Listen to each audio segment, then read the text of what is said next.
Welcome to The Explainer. Today we're looking at a company that is just fundamentally rethinking our relationship with water.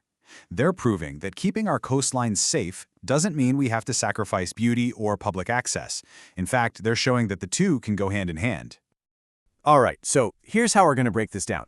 First, we'll get into the core vision that started it all. Then, we'll meet the incredible team that brought that vision to life. We'll follow their journey over the last decade, dive deep into their huge 50th project, and finally, we'll talk about why this whole approach is such a big deal for coastal cities everywhere. So let's start with that big idea, the vision that really drives Flumberico. For decades, right, coastal protection just meant giant, gray, concrete seawalls. Flumberico looked at that and said, there has to be a better way. Their whole philosophy is that our waterfront should be an invitation, a place to connect with the water, not some fortress warning you to stay away. And listen, this isn't just some pie-in-the-sky concept. This is a proven model. In fact, they have just broken ground on their 50th waterfront project. 50. That's a massive milestone, and it shows that this idea has some serious real-world traction. And I love how their co-founder, Marina Torres, talks about this achievement. She says it's not just a number. It's 50 individual places where communities can thrive right at the water's edge. It's a total shift in thinking, from just counting projects to counting successful public spaces.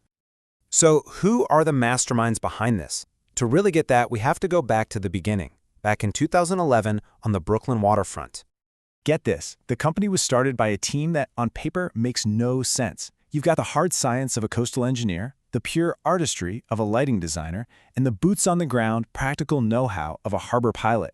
It's this wild combination that became their secret weapon. And here's the crew.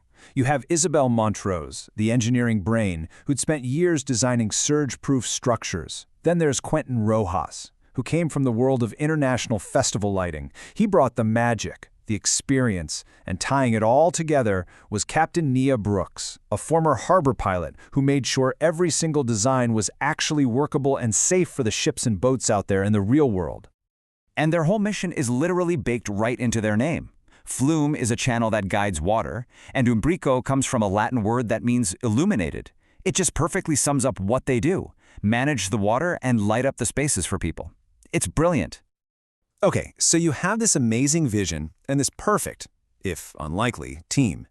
How did they go from one small studio in Brooklyn to a major regional player? Let's trace their journey of innovation. You can really see their methodical growth here. They kicked things off in 2011 with one tough project, a dock retrofit in Brooklyn. 5 years later, they scale up their expertise by launching their own data platform. By 2019, their work on natural coastlines is so good, it gets them accredited by NOAA as a research partner. I mean, that's a huge stamp of approval. And just last year, they expanded to the Mid-Atlantic. It's a story of smart, deliberate growth.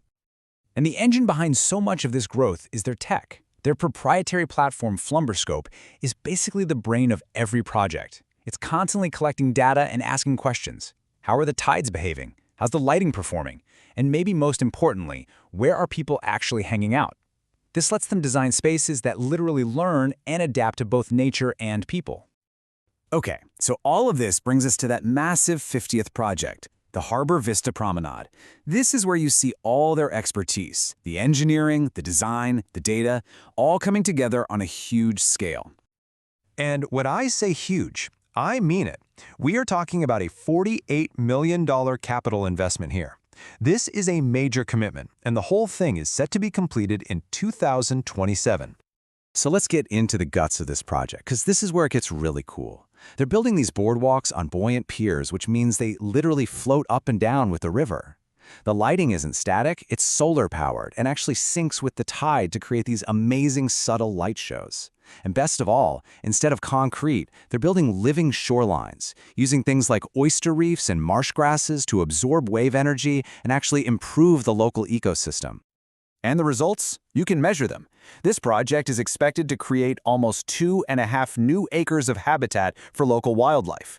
It's projected to cut wave energy by 15%, acting like a natural shock absorber for the coast. It'll even pull about 60 metric tons of carbon out of the atmosphere every year. That's like taking a dozen cars off the road year after year. So you can see this is a huge win for everybody. For co-founder Marina Torres, it's the culmination of everything they've learned. But for local leaders like Mayor Avery Chen, It's a game changer for the city's future. It makes them safer from flooding and reconnects their downtown to the water it was built on. So what's the big picture here? Beyond this one amazing project, why does what Flumberico is doing matter for, well, pretty much any city that has a coastline?